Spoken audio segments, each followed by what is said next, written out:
예, 윤상현 의원입니다. 지난 7월 18일 대법원 판결에 대한 권한쟁의 심판 청구 및 가처분 신청을 위한 기자회견을 하겠습니다.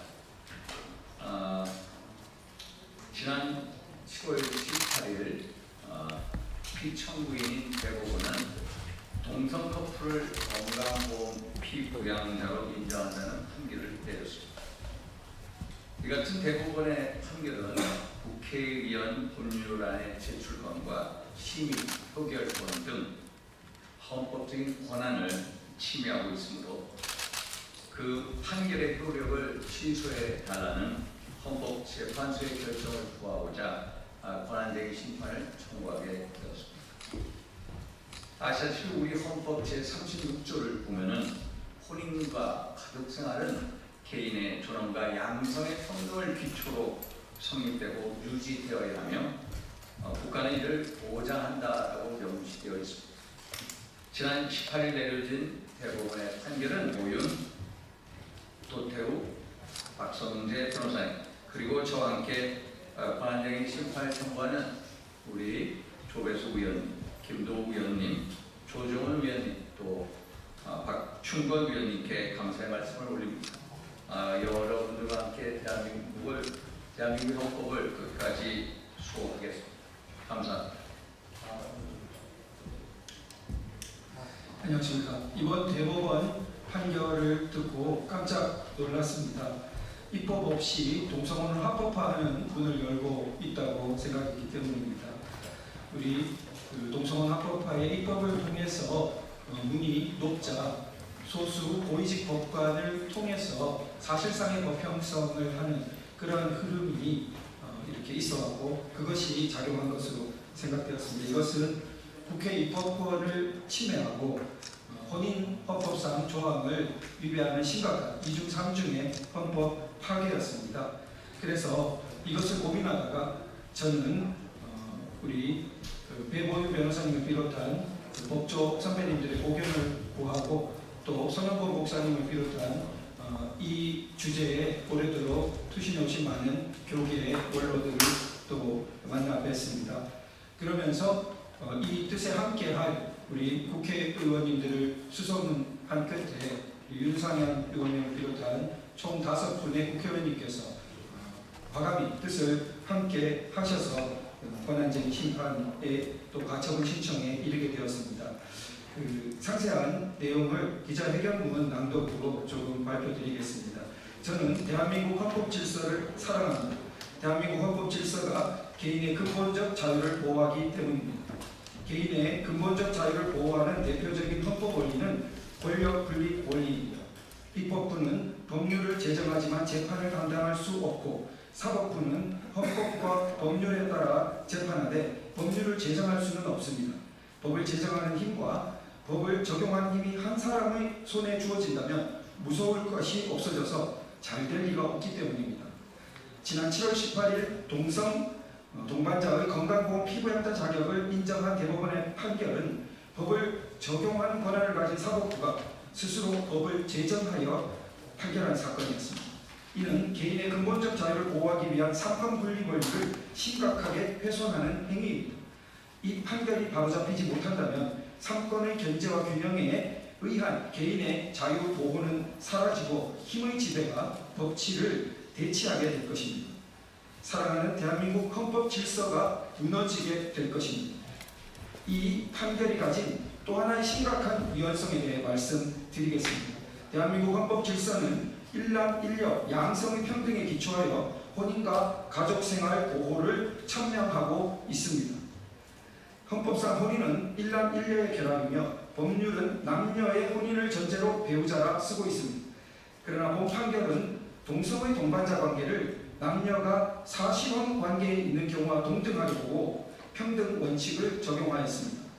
헌법에는 양성평등에 기초한 혼인이라 되어 있는데 양성이 아닌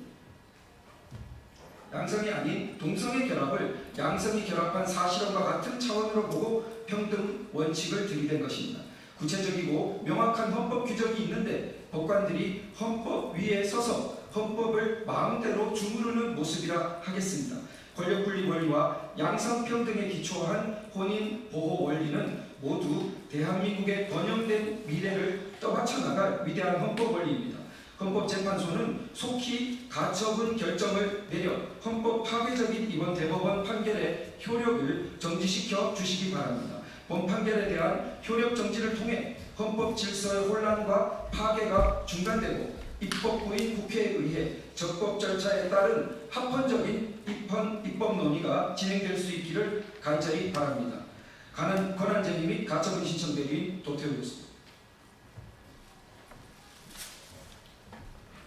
네, 전국청년연합 바로서다 김정희 대표입니다. 저희 성명서를 발표하도록 하겠습니다. 최근 대법원이 동성 커플의 건강보험 피부양자 자격을 인정하면서 사법부의 권한 남용과 사법적 기법에 대한 비판이 커지고 있다. 사법적 기법이란 법원이 입법부가 다루어야 할 문제를 판결을 통해 해결하면서 판례를 통하여 사실상 새로운 법 규정을 만드는 경우를 말한다. 이는 입법부의 권한을 침해할 위험이 있어 삼권 분립에 어긋나다는 비판을 받는다. 최근 우리나라에서는 여러 사법적 입법의 사례가 있었다. 대표적으로는 납태죄 위헌 판결, 양심적 병역 거부 인정, 주 52시간 근로제 해석 판결 등이 있다. 이러한 판례들은 법원이 사회적 합의를 거치지 않고 입법부를 대신해 정책에 영향을 미친 사례로 많은 비판이 뒤따랐다. 사법 적극주의는 이러한 사법적 입법의 연장선에 있다. 사회적 변화를 반영하고 법적 해석을 확장하려 한 의도에서 비롯되지만 이는 법적 안정성과 예측 가능성을 훼손하며 입법부의 고유 권한을 침해하는 결과를 초래할 수 있다. 법률은 모든 국민에게 예외 없이 적용되며 사회에 지향하는 바와 지켜져야 하는 도덕과 윤리의 기준을 제시하기에 너무도 중요하다. 또한 법률은 필연적으로 국민의 자유권을 제한하는 측면이 있기에 법률을 제정할 권리는 국민의 선택을 받은 국회의원들에게 그 권한과 책임이 부여되는 것이다. 그럼에도 국민에게 입법권을 부여받지 않는 사법부가 사법 적극주의, 사법적 입법으로 입법에 지나치게 개입하는 것은 분명 문제가 있으며 심각한 부작용이 잇따를 수밖에 없다. 더구나 이번 대법원 판결은 동성 커플의 건강보험 피부양자 자격을 인정하며 처음으로 동성 동거인의 법적 권리를 명시적으로 인정한 사례로 헌법에 심각하게 위배된다. 헌법 36조 1항은 혼인과 가족생활은 개인의 존엄과 양성의 평등을 기초로 성립되고 유지되어야 한다고 명시하고 있다. 이에 따라 동성 커플의 법적 부부로 인정하는 것은 헌법이 규정한 혼인의 개념에 반하기에 이번 판결을 두고 헌법 정신과 자유민주주의 삼권 분립의 원칙을 훼손했다는 논란이 거세게 이어지고 있다. 동성 커플의 법적 지위와 건강보험 제도의 변경은 남성과 여성으로 이루어진 전통적 가족 제도의 근간을 흔들고 가족을 중심으로 구성된 기존 사회보장 제도의 근본을 뒤흔드는 판결로 이는 반드시 사회적 합의를 통해 입법부가 결정해야 할 사안이라는 것이다. 이번 판결로 인해 법원이 입법부의 영역에 개입해 자유민주주의의 핵심 원칙인 삼권 분립이 훼손되었다는 우려가 제기되고 있다. 이에 우리 청년들은 동성 커플의 법적 지위를 인정하는 이번 판결이 헌법에 명시된 가족제도를 붕괴시키고 사회적 질서에 미칠 부정적 영향을 우려하며 사법부의 사법적 입법을 강하게 규탄한다. 또한 앞으로 건강한 가정을 수호하고 헌법 정신과 자유민주주의를 지키기 위해 사회적 목소리를 내는 활동을 지속할 것을 다짐한다. 네, 안녕하십니까. 저는 저의 자랑스러운 조국 대한민국을 살아가는 미국 변호사 김정은입니다. 서구권은 장구한 세월 동안 기독교, 유대 세계관이라는 튼튼한 반석 위에 찬란한 문명을 꽃피워왔습니다. 특히 1517년 종교개혁을 통해 개인이라는 개념이 등장한 이래 전 세계가 칭송에 맞지 않는 인권이 눈부시게 발전했습니다. 하지만 인권이 너무 발전한 까닭일까요? 서구는 어느 순간부터 인권이 아닌 것을 인권으로 부르기 시작했습니다. 이는 이른바 프랑스 68혁명의 영향 때문인데 68혁명의 핵심은 서구가 자랑하던 프로테스탄티즘의 영향으로 형성된 서구적 근대성의 해체였기에 반기독교적 색채를 띨 수밖에 없었습니다. 그렇기에 그들은 기독교에서 중시하는 남자와 여자의 구분과 한 남자와 한 여자가 이루는 가정의 해체를 이루기 위해 최선을 다했습니다. 그리고 마침내 그들의 지난한 노력은 서구권, 제도권 안에서도 열매를 거두었습니다. 미국도 예외는 아니었으며 그 열매가 맺히기까지 결정적인 역할을 한 것은 다름 아닌 미국의 사법부였습니다. 정치적으로 편향된 미국의 법관들은 연방과 각 주의 법원에서 사법권을 행사하여 조금씩 기존의 질서를 잠식해 나갔습니다. 그리고 마침내 미국의 연방대법원은 2015년에 판결한 오버즈펠 사건에서 자유라는 미명 아래 동성혼 합법화를 승인했습니다. 이는 기존의 사유체계를 완전히 전복하는 결정이었을 뿐만 아니라 법률적 양심을 가지고 헌법을 소외해야 하는 사법부가 자신의 소명을 완전히 저버리는 일이었습니다. 지금 대한민국의 상황도 이와 같습니다. 대법원이 지난 7월 18일 국민건강보험법상 피부양자의 범위에 동성 동반자를 포함시키기로 결정함으로써 우리는 미국의 전철을 밟기 시작했습니다.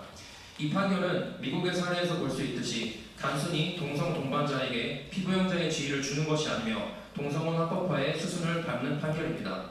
여러분, 선진이 무엇입니까? 그것은 단순히 앞으로 나아가는 것이 아니라 올바른 방향으로 나아가는 것이며 설령 나아가야 할 방향이 온 길을 되돌아가는 것이라고 한다면 기꺼이 그렇게 하는 것입니다. 그렇다면 선진국이란 무엇입니까? 앞에서 말씀드린 선진의 길을 가는 나라입니다.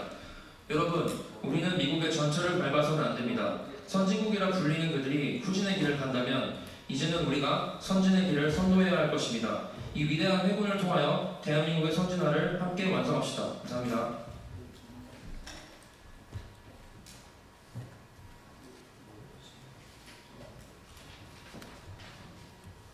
안녕하십니까. 서울기독교 연합회 대표이장 심하구 목사입니다.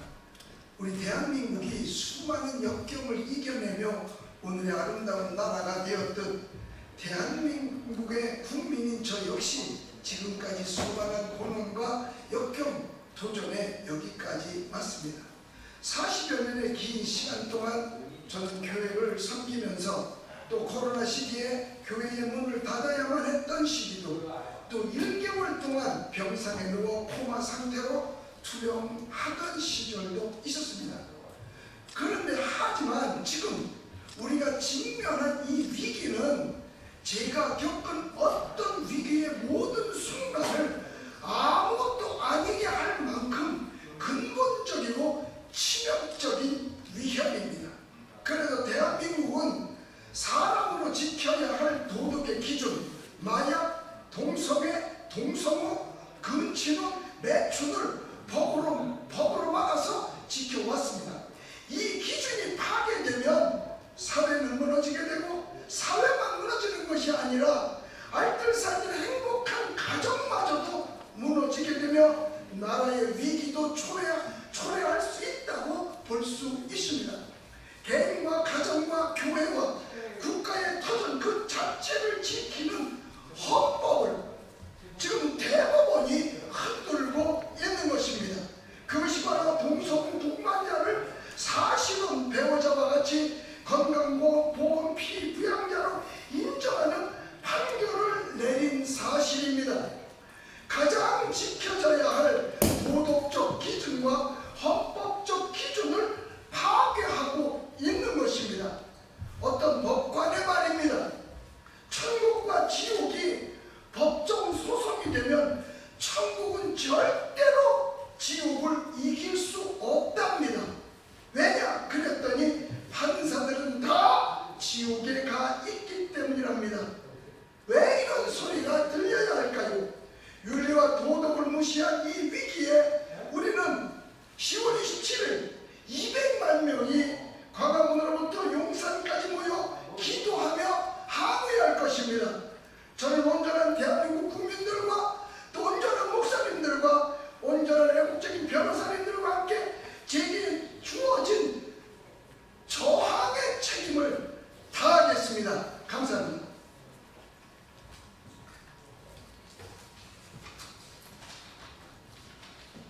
안녕하십니까. 중남교회 담임목사 이광훈이라고 합니다. 저는 어렸을 때 우리 마을에 불도저가 하나 들어온 것을 봤습니다. 그런데 이 불도저는 학교에 운동장이 없는 사실을 알고 반나절 동안을 나가서 일하고 가기로 했습니다. 어른들은 설득을 해서 약 이틀간의 일을 잠을 자지도 못하게 하고 일을 했습니다. 농번기에 있었던 마을의 어른들은 모두 다 일손을 멈추고 와서 일을 했죠. 그때 만약 자기 일을 하고 있었다면 그 사람은 아마 역적으로 취급되었을 것입니다. 그런데 이 운전 불교의 기사가 운전하다 그만 땅으로 떨어졌습니다. 너무나 피곤했기 때문이죠. 한밤중에 일을 하던 모든 그 지역의 우리 부모님들은 횃불을 들고 일을 하다가 쉿 하고 모두 숨을 죽이며 쳐다보았습니다. 잠잘 시간을 준 거죠. 우리 부모님들이 그렇듯 자손들을 세움으로 이 나라가 여기까지 왔습니다. 여러분이 아시듯이 이 오금상공 클럽에 7번째로 우리나라 가입했죠. 모두 출산과 그 자녀들 교육에 의해서 이루어진 일입니다. 근데 이 문제가 2050년이면 인구 절벽이 되어 국가 존립의 위기가 닥친다라고 말을 합니다. 또 어떤 그 사람들은 이 모든 통계에 대해서 조사한 내용을 이렇게 말을 합니다. 미국과 캐나다가 동성혼 간의 이 사실을 인정한 이후에 출산율이 매우 격감했다라고 말을 합니다. 우리 자산은 누가 뭐라고 얘기해도 인적 자산입니다. 이 하나님께서 보장하신 출산에 대한 이 인적 자산이야말로 우리가 앞으로 미래를 설계할 수 있는 유일한 근거가 됩니다. 이 유일한 근거에 대해서 대법원에서 동성 간의 의료보험 피부양자에 대한 이 판결의 문제는 제고가 되어야 합니다. 감사합니다.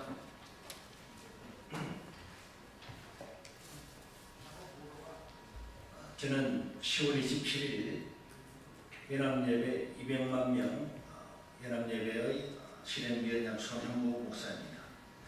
지난 7월 18일 대법원의 동성애자 커플의 건강보험 피부양 자격을 인정한 것은 참으로 있을 수 없는 일입니다. 이는 우리 사회에 엄청난 변화를 가져오신 중대치한 사안인데도 불구하고 사회의 합의나 그 어떤 논의도 한 번 없이 법관들이 자기들의 판단만으로 이루어지기 때문이고, 이 판결은 입법부의 입법 활동 없이 바로 동성동반자를 배우자로 인정하는 우를 범하게 되었습니다.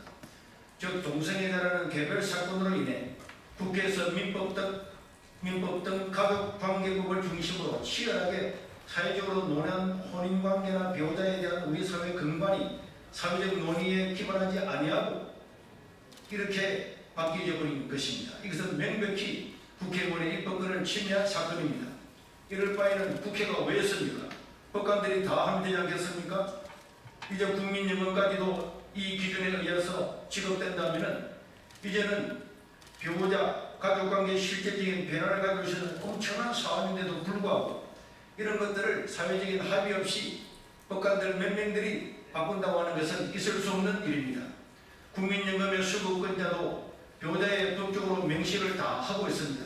이 모든 것들은 국회에서 우선적으로 충분하게 논의가 되고 또 사회적인 합의를 기초로 해서 이루어져야 마땅하다고 생각합니다. 지금 우리나라는 건강보험도 엄청나게 기금이 모자라고 있습니다.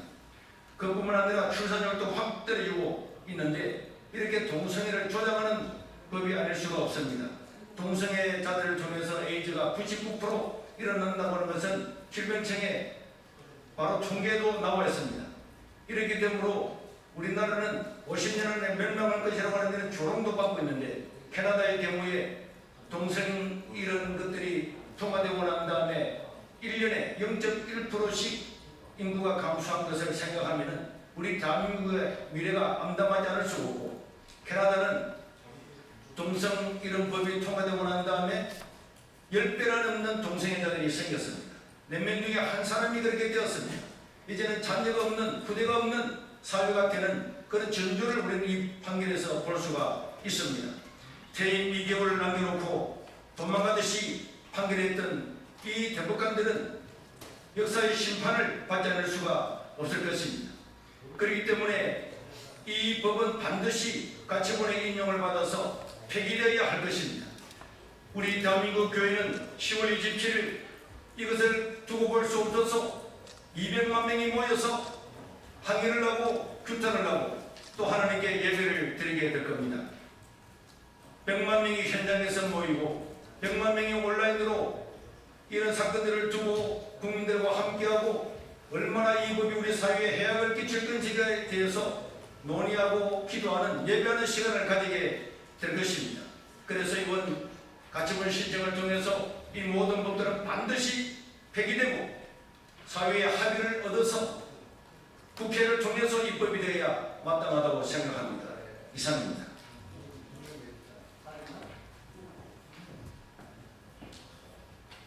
네, 배보현 변호사입니다.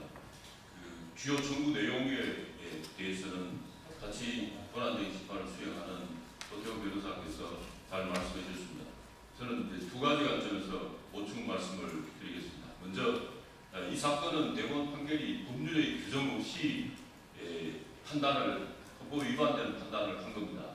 따라서 국회는 입법권은 국회에 있음과 동시에 국회 입법권에는 국회의원들의 법안 제출권과 심의 표결 권한도 부여되어 있습니다.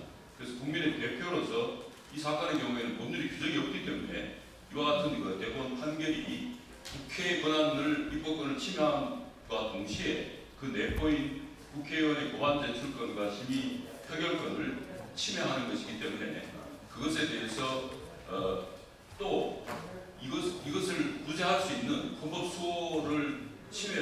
침해를 보장 수호할 수 있는 다른 수단이 없습니다. 국회에 의결을 거쳐간다면 시간이 지나고 상당한 어려운 점이 있습니다. 따라서 국회의원이 국회 입법권 침해와 국회의원의 심의 표결권을 근거로 해서 권한쟁의 심판을 청구할 자격이 있습니다. 이게 첫 번째고, 두 번째 말씀드릴 것은 권한쟁의 심판을 헌법재판소에서 심리하고 권한의 침해, 범위나 존재, 권한의 침해 여부에 대해서 확인을 합니다. 기문에서. 그리고 그와 동시에 그 권한 침해의 원인이 되는 처분 등의 공권력 행사를 취소할 수 있도록 되어 있습니다. 이 사건의 경우에는 법원의 판결이 권력 분립의 원칙에 의해서 국회의 입법권이나 국회의원의 입법권을 침해한 사안이고 헌법 36조의 헌법에 허용되지 않는 헌법 질서를 파괴하는 것이기 때문에 이 사건의 경우는 헌법의 수호기관인 헌법재판소에서 이 판결을 취소해 주십사는 청구가 들어가 있습니다. 모쪼록 이 청구하는 것이 관철되어서 우리 헌법 질서가 수호되고 유지 보존되기를